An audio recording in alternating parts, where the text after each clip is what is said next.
stepped barefoot onto the balcony of our suite and stared down. I saw how easy it would be to step over the edge and simply disappear.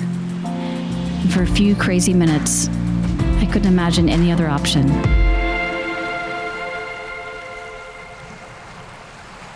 Those are the words of Cher, Life After Love, Turn Back Time.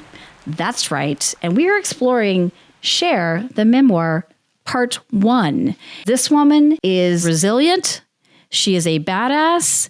She kicked down doors and marched through them with some of the highest leathery boots you've ever seen. So how do you become a badass diva in your own life? Taking some life lessons from Cher. Well, I will tell you. You can learn through 3 different ways. First, overcoming a really tough childhood. Cher had one. She overcame it. And then finding the strength to leave an abusive relationship. And then finally realizing that you cannot be someone else's savior and you gotta just keep on keeping on. So cinch those sexy 70s bell bottoms because we are in for one groovy carpet ride. Welcome to Bookwise from bookclub.com. I am your host, Britt Brewer, aka Dr. Books.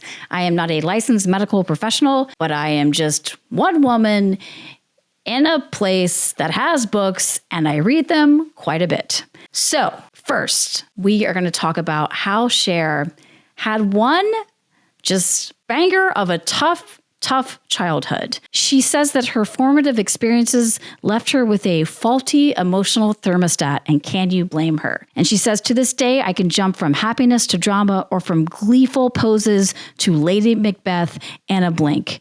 And I promised myself one day that I'd be rich and I'd take care of us all, because she did not have a lot of money or resources growing up. Her mom husbands would come and go through the door. She was bouncing from school to school. Cher was being taken care of by neighbors, babysitters, in-laws. And, at some point she even went into foster care because her mom was deemed not doing her job as a mom by the state. On top of that, Cher was abandoned by her father. He was a hustler, and her mom, she scraped by as a singer, as a waitress. Occasionally, she would be a bit player. She was kind of doing the old Hollywood hustle. So Cher, at a young age, started her lifelong love affair with the celebrity community and with celebrity men, because when she was 16, she took the family car out for a joyride, and she almost got into a collision with a motorist who turned out to be the one, the only Warren Beatty. She was 16. He was 25. Yeah, it was a different time. That's what I'll say. But she did go back to Warren Beatty's house. He was dating Natalie Wood at the time, Splendor in the Grass co-star. And she says that she and Warren Beatty went swimming. So I will just leave it there. And that's what you should know. But I think Cher learned from an early age that she had a lot of sexual power over men, and also that she could kind of hang with celebrities. And speaking of hanging with the big dogs, during the 60s, Cher, she went to a dinner at the New York home of surrealist Salvador Dali. And when she got there, she realized that she had stumbled upon an orgy. And apparently, she finds there's an item, a very colorful item that is in Salvador Dali's home. I think she probably assumes it's, an artwork or something. And she turns to Salvador Dali and she says, "Oh my God, Salvador, this is beautiful." And he says, "Yes, it's lovely when you place it on your." So that's how you become a diva. Okay, so next up, and things are going to get a little bit serious. Sonny and Cher. Sonny Bono, he was manipulative and controlling, and he was abusive towards Cher. So if any of this language is going to upset you, maybe pause, stop watching. But for those of you who do want to hear, that's going to be the nature of this conversation. Cher, she definitely still has some nostalgia and some reverence because Sonny Bono has not been with us for a while. Hey, I got you, babe. I got you, babe. But it turns out that he was a very controlling and abusive partner. And he also, Cher signed a contract with him where he basically took all of her money. And here is Cher on the Howard Stern show talking about exactly how it went down. I mean, here you were part of the Sonny and Cher experience, the whole thing, and you're making all this money and you're touring and working your ass off. And this guy, Sonny, had you sign some papers. You were young.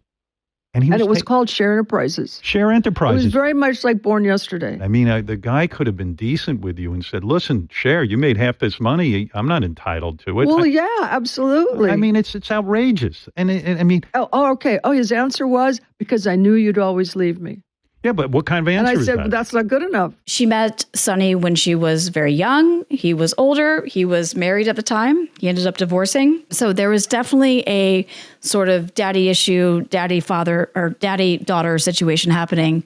I don't know what a daddy father thing is. I guess that's Luke Skywalker. I don't know. Anyway, I digress.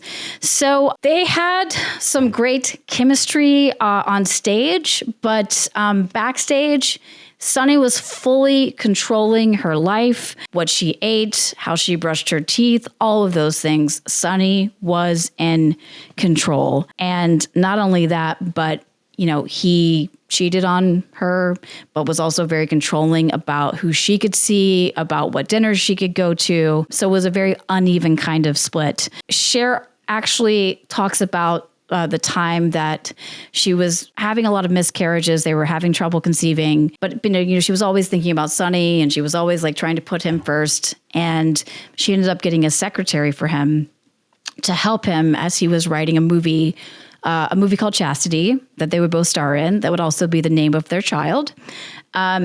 And Cher hired this young, very attractive blonde woman to help him finish the script. And unfortunately, Cher says that one night she woke up and she headed downstairs to get some water. And she noticed two figures in, I'm guessing, sexual congress. And she went back to sleep. And she said, you know, it was such a cliche.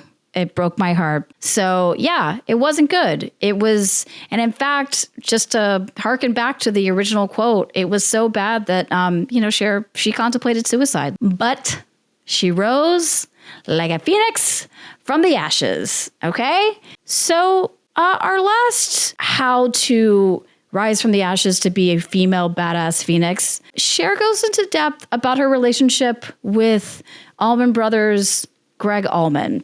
You know, she writes in very loving, nuanced, understanding tones. But after she moved in with him in 1975, 9 days later, she discovered a bag of white powder that prompted her to get a divorce from him. And then they reconciled, and then she hit rock bottom again when she found out that Gregg had been using heroin during her pregnancy with their child. And so she just said, I had it with us repeating the same pattern again and again. And I told him over the phone, I'm just so tired of doing this, Gregory. I'm so tired of going to rehab with you. And she actually has a moment of real understanding. She says, he was quiet on the other end of the line, and he said, but I keep going. And Cher remarks that answer stopped her in her tracks because it was true. He did keep going to rehab. He did keep trying to get clean and do the right thing. But Cher realized at some point, you know, you can't keep being in this loop of insanity with someone who's trying, but who ultimately can't get clean with you. So Cher made the tough decision to leave Gregg Allman and move on. And it wasn't for lack of love, but I would say it was for self-love. So listen, this is just part one. There's more. We got to get to Cher on a Navy boat with stockings, and you see the tattoos on her butt, and she's turning back time. This has been another episode of Bookwise from bookclub.com. And as always, I am your host and book guide, Dr. Books, aka Britt Brewer. We are going to leave you with this internet gem, this moment of zen. This is 70s era Cher and the late, great Tina Turner, and they are doing a cover of Shame, Shame, Shame, which is one of my all-time favorite songs. Shame on you! If you can't dance to